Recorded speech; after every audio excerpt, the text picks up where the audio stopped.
Voltaire once said, "Those who can make you believe absurdities can make you commit atrocities." And frankly, he wasn't wrong, was he? Throughout history, there's been this nasty habit of dressing up some truly awful ideas in a nice, cozy blanket of nostalgia. See, fascism, it doesn't really sell itself on its merits, does it? I mean, who wants to sign up for oppression and bigotry when it's presented in all its horrifying glory? So instead it peddles this seductive myth of a bygone golden age, a time of supposed national greatness, conveniently glossing over all the, genocide, war crimes and rampant inequality that tend to define those periods. And where better to spread this revisionist history than on the internet? Social media platforms with their echo chambers and algorithms designed to keep you glued to your screen have become breeding grounds for these dangerous narratives. So let's rewind the clock a bit, shall we? Imagine a time when the world seemed simpler, when the past was painted in golden hues and everything seemed perfect. But was it really? Let's take a trip down memory lane to visit some of history's greatest monsters. These figures, often romanticized by some, were anything but heroes. First up, we've got Benito Mussolini, Italy's very own strongman with a penchant for dramatic balconies and, well, fascism. He was a master of theatrics and propaganda. Mussolini, he loved to harp on about the glory days of the Roman Empire.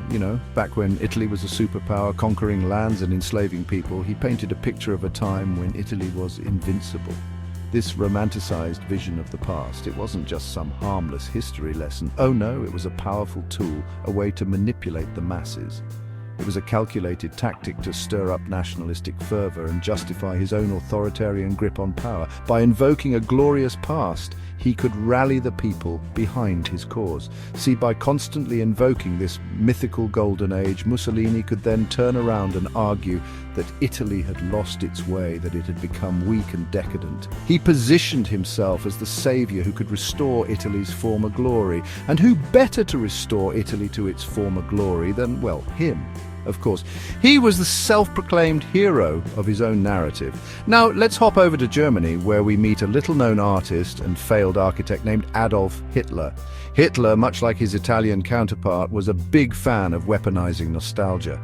He peddled this myth of a glorious Aryan past, a time when Germany was supposedly pure and powerful. This narrative was designed to evoke a sense of lost pride and identity.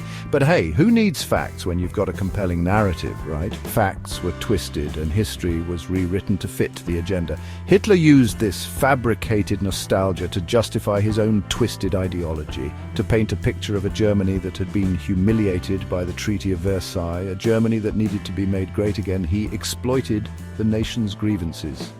Sound familiar? This tactic of using a glorified past to manipulate the present is not unique to history. Across the globe, from Japan to Spain, fascist movements latched onto this potent cocktail of nostalgia and nationalism. They glorified past empires, demonized minorities, and promised to restore their nations to some mythical former greatness. And sadly, it worked. The allure of a perfect past was too strong to resist. Millions of people, swept up in this tide of manufactured nostalgia, were willing to turn a blind eye to the atrocities committed in their name. They were caught in the web of lies and propaganda. They were so busy yearning for a past that never truly existed that they failed to see the very real dangers unfolding before their eyes. The consequences of this blindness were catastrophic. Now, you might be thinking, Daniel, this is all very depressing, but surely this kind of blatant historical revisionism is a thing of the past, right? Surely in this age of information we are better equipped to recognize and combat such dangerous ideologies? Well, buckle up, Buttercup, because I've got some bad news. The reality is these ideologies have not only persisted, but have evolved and adapted to the digital age. The ghost of fascism passed? Yeah, it's alive and well, and it's living its best life online. It's found new ways to infiltrate our lives, often disguised under the veneer of patriotism and tradition.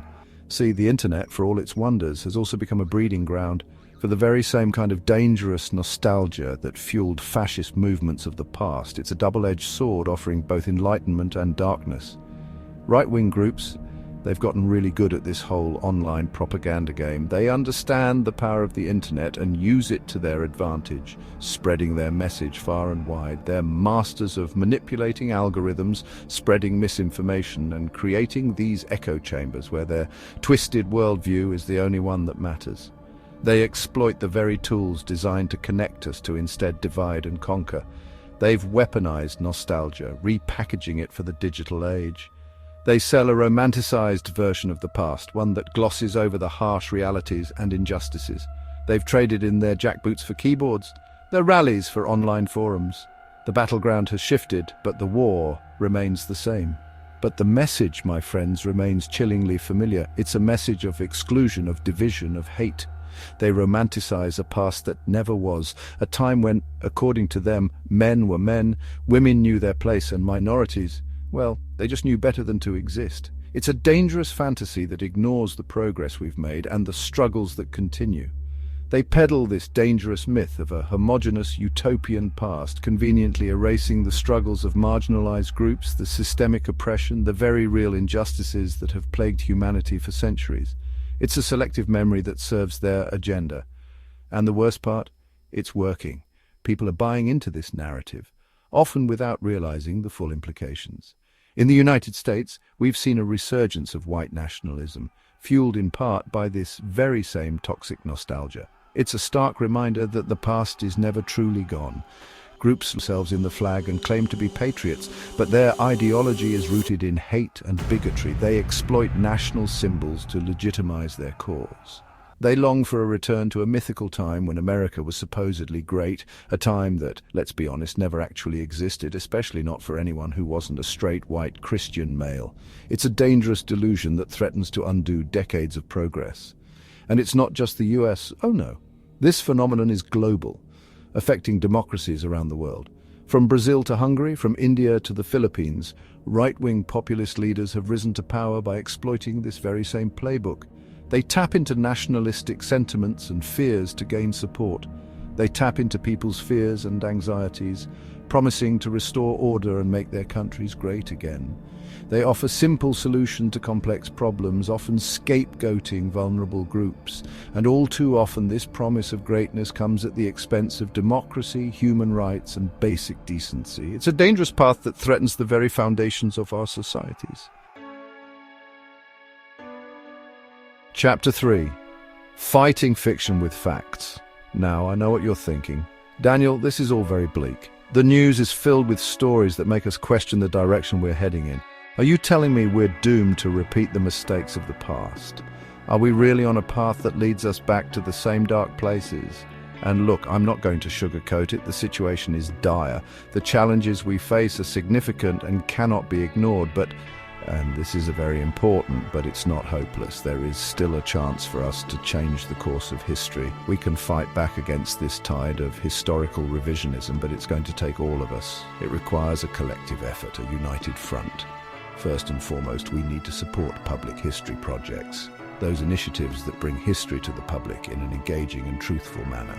Institutions dedicated to preserving and sharing accurate historical narratives are crucial. They are the guardians of our collective memory. These institutions, they're on the front lines of this battle against misinformation. They work tirelessly to ensure that the truth is not lost.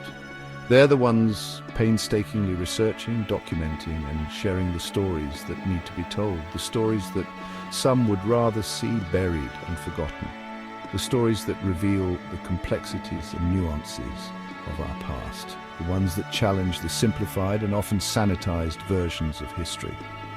We need to fund them, we need to amplify their voices, and we need to make sure that everyone has access to accurate historical information. We need to amplify their voices, ensuring that their work reaches a wider audience. But it's not just about preserving the past, it's also about shaping the future. We need to create a world where the lessons of history are not just remembered, but acted upon. We need to support progressive storytellers, artists, Writers, filmmakers, musicians, all those who are challenging dominant narratives and offering alternative visions of the past, present, and future. These creative voices are essential in helping us see the world through different lenses, in imagining new possibilities. We need to elevate the voices of those who have been historically marginalized, whose stories have been silenced, ignored, or distorted. Their perspectives are essential in dismantling these harmful myths and building a more just and equitable future. We need to hear from those who have been left out of the historical narrative to understand their experiences and learn from them. Their perspectives are essential in dismantling these harmful myths and building a more just and equitable future. And finally, we need to be ruthless in confronting and dismantling symbols of fascist nostalgia. Statues, monuments, street names, flags, all of these things carry meaning. They tell a story about who we are, what we value, and what we choose to remember. And when we allow symbols of hate and oppression to remain standing, we are, in effect, condoning the very ideologies they represent. We must be vigilant and proactive in removing these symbols from our public spaces. And when we allow symbols of hate and oppression to remain standing, we are, in effect, condoning the very ideologies they represent. Now, I'm not talking about erasing history, no, not at all. We need to remember our past, warts and all. But we don't need to glorify it, especially not the ugliest chapters. We can learn from our mistakes without building monuments to them. By doing so, we honor the truth and pave the way for a better future. Look, the bottom line is this: nostalgia is a hell of a drug. It's comforting, it's familiar, it can make even the most horrific events seem distant and unreal, but we can't let ourselves be lulled into a false sense of security. We can't afford to romanticize the past, especially not when the very real consequences of doing so are staring us right in the face. The rise of fascism, it wasn't some historical anomaly, some unfortunate blip on the radar of human progress. It was a direct result of unchecked nationalism, xenophobia, and yes, nostalgia. And unless we learn from the mistakes of the past, unless we actively fight against the forces of hate and division, we are doomed to repeat them. So the next time you see someone peddling this dangerous myth of a bygone golden age, call them out on it. Challenge their assumptions, point out the flaws in their logic, and remind them that the past is not a place of refuge, but a stark warning of what can happen when we allow hate and intolerance to flourish. Because the truth is, the only way to make America great, or any country for that matter, is to confront our demons, not to run and hide from them in some idealized, fictionalized version of the past. That's it for tonight. Get some sleep, hug your loved ones, and for God's sake, please, let's try not to destroy the world, shall we?